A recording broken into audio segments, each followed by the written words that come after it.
Headcount forecasting helps us predict the spend related to current and future employees to ensure that we have alignment between the workforce and the business objectives. So we have the right people with the right skill set in the right place at the right time, and of course, all within budget.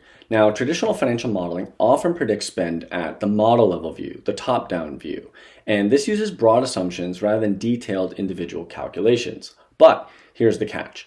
While the top-down forecast provides us with a quick picture, a top-down forecast often falls apart during the scenario analysis or the what-if analysis phase. So for example, if we're trying to figure out whether we should hire part-time or contractor instead of full-time and what the impact is on the budget. Or what if we accelerate our hiring plan for the sales team?